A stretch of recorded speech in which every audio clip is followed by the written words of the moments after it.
नमस्कार, प्रभात सुधी चैनल में आप सभी का स्वागत है। पूरा विश्व इन दिनों चीन में एक बार फिर कहर बरपा रहे कोरोना वायरस के नए वेरिएंट BF7 से सहमा हुआ है।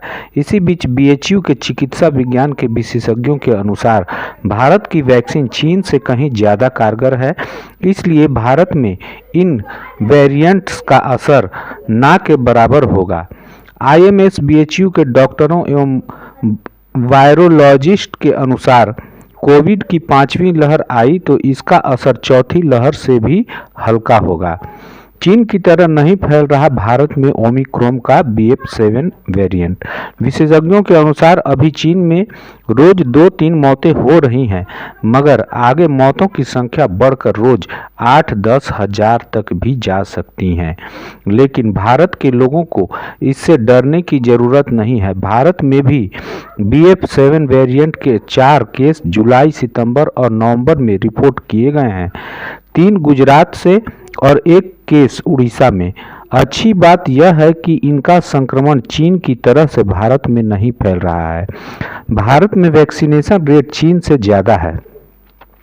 IMS BHU स्थित मॉलिक्यूलर बायोलॉजी यूनिट के वायरोलॉजिस्ट प्रोफेसर सुनीत सिंह ने एक न्यूज वेबसाइट को दिए साक्षात्कार में बताया है कि भारत का वैक्सीन इम्पैक्ट चीन से 2 गुना ज़्यादा असरदार है। वहीं वैक्सीनेशन का रेट भी चीन से ज़्यादा है। चीन में रियल में कोविड वैक्सीनेशन केवल 38% ही हुआ है, जबकि भारत में दोनों डोज मिलाकर 68% है।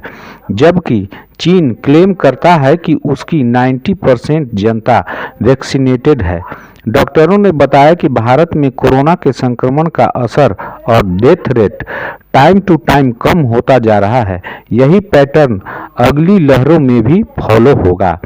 चीन की नीतियां केस बढ़ने के लिए जिम्मेदार हैं। उन्होंने आगे बताया कि चीन में कोरोना केसेज बढ़ने की वजह खुद चीन की नीतियां ही हैं। वहां की जीरो कोविड पॉलिसी जिम्मेदार है। उन लोगों ने सोचा कि अब कोविड का यह वायरस नहीं फैलेगा, मगर आपको स्पष्ट कर दूं कि श्वास संबंधी यानी कि रेस्पिरेटरी मीडियम वाले लोगों पर आप लगाम नहीं लगा सकते। चीन का दावा था कि हमारा कोविड मैनेजमेंट मॉडल बेस्ट था। इसी अति उत्साह में उनके लोगों का नुकसान अब होने वाला है। सर्दी जुकाम की तरह होगा ये कोरोना।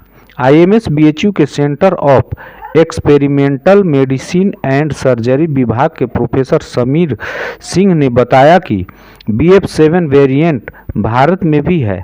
यह फ्लू की तरह से फैलता है। जैसे जैसे सीजन बदलता है इसका असर होगा, मगर परेशान होने का कोई अर्थ नहीं है। 5वीं लहर आएगी, मगर यह चौथी से भी कमज़ोर होगी।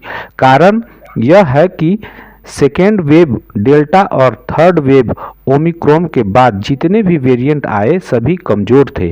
अब आगे भी यही पैटर्न चलेगा, मतलब अब वेरिएंट का असर कम ही होना है। दूसरी बात यह है कि भारत की नेचुरल इम्यूनिटी भी अच्छी है। जो लोग डेल्टा या ओमिक्रॉन से इम्पैक्ट है उन पर इस नए वेरिएंट का असर सर्दी जुकाम की तरह ही होगा। लेकिन फिर भी दोस्तों, इससे बचने के लिए मास्क जरूर लगाएं, सैनिटाइज हाथ को करते रहें। कहने का मतलब कि बचाव के सारे उपाय करते रहें। इसी प्रकार आवश्यक खबरों को जानने के लिए चैनल को सब्सक्राइब करें, न्यूज़ को लाइक व शेयर जरूर करें।